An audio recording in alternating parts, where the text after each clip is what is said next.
पुराण कहता है कि एक बार यज्ञ का अनुष्ठान हुआ दक्ष आमंत्रण पे आए। उस यज्ञ पर दूर दराज से कई देव इत्यादि पहुंचे। स्वयं ब्रह्मा उस यज्ञ पर उपस्थित थे, स्वयं भगवान शिव विराजमान थे। दक्ष विलंब से आए उस यज्ञ पर। दक्ष के आते ही सबों ने आसन को त्यागा। धर्म भी ये कहता है अपने से श्रेष्ठ और बड़े के आने पर आसन का त्याग करना चाहिए, अन्यथा दोष लगता है। जिस प्रकार अपने से श्रेष्ठ के आने पर हम खड़े होते हैं, इसी प्रकार दक्ष के आते ही अपने अपने आसनों को छोड़कर सब खड़े हो गए, भगवान शिव और ब्रह्मा को छोड़कर। दक्ष की दृष्टि गई भगवान ब्रह्मा की तरफ, तो पितामह हैं, हमारे जनक हैं, आशीर्वाद देने वाले हैं, ऐसा दक्ष के मन में आया। और दक्ष के मन में ये भावना जगी तो सही, पिता है कोई बात नहीं, लेकिन पिता के बगल में बैठा हुआ सदा शिव तो भाई मेरा दामाद है, इसको तो खड़ा होना चाहिए था। और किस तरह के वस्त्र पहने आया है, कभी दिगंबर है, भस्म लगाए हुए है, निर्वस्त्र भी चलता है। मैं इतना बड़ा प्रजापति, देवताओं का भी पालन करने वाला, सब कुछ मेरे अधीन है, सब कुछ मेरे बस में है, और इसके बाद भी ना मेरा सम्मान करता है।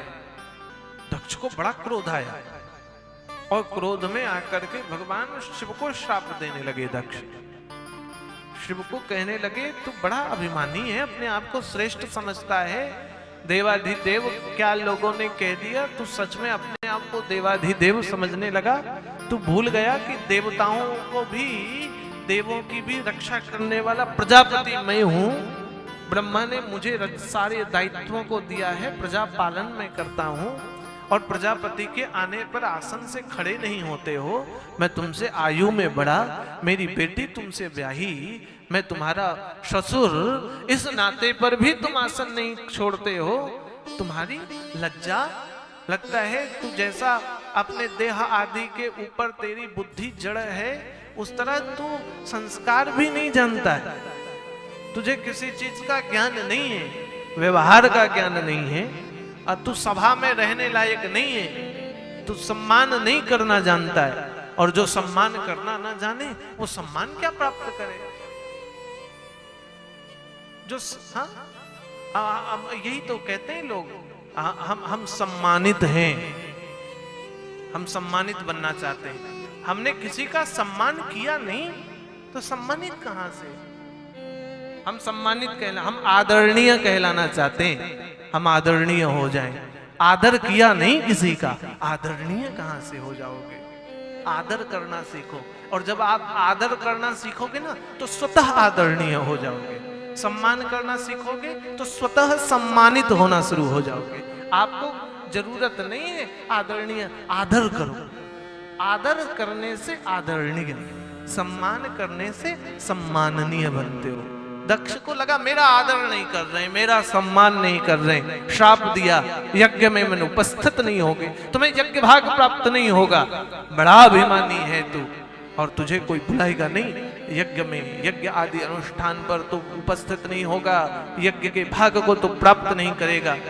नंदी भृंगी को क्रोध आया, दक्ष को श्राप दिया, बड़ा अभिमानी हो गया है। अपने हृदय पर, अपने मस्तक पर मैं प्रजापति, मैं हूं, मैं ही सब कुछ हूं, ये मैं करने के कारण तेरा मस्तक भी पकड़ेगा होगा। भगवान ने सभा का त्याग किया, और सभा का त्याग करके भगवान अंतर्ध्यान हुए। नंदी भृंगी भी चले, सदा शिव भगवान श्रेष्ठ हैं। शिव माया है, देखो शिव की माया।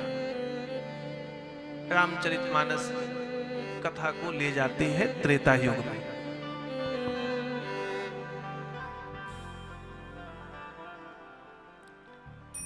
एक बार त्रेता युग माहे, एक बार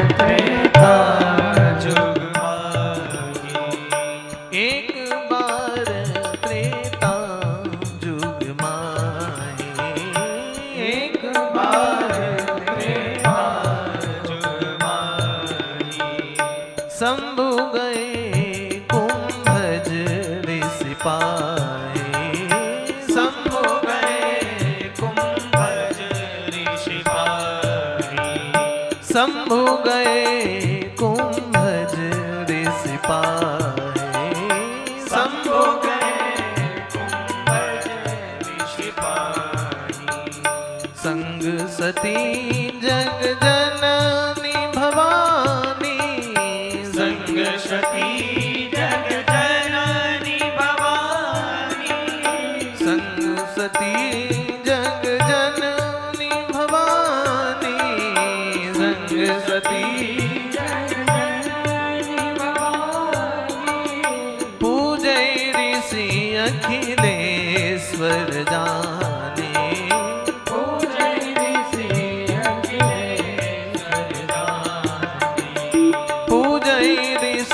अखिलेश्वर जाने, पूजै ऋषि अखिलेश्वर जाने। राम कथा मुनि वर्ज बखानी, राम कथा मुनि वर्ज बखानी, राम कथा मुनि वर्ज बखानी, राम कथा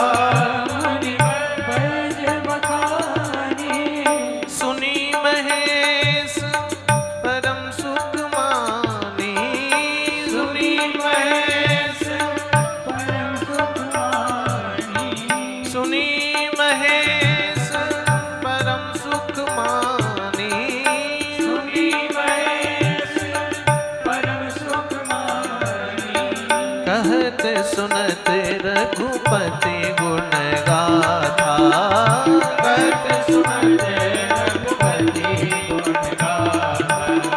कछु दिन ताहाँ रहे गिरिवर नाथा, कछु दिन ताहाँ रहे गिरिवर नाथा, कछु दिन ताहाँ रहे गिरिवर नाथा, कछु दिन ताहाँ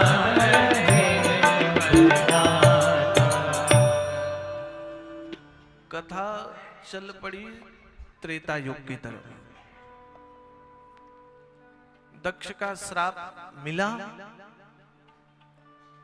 और भगवान शिव की लीला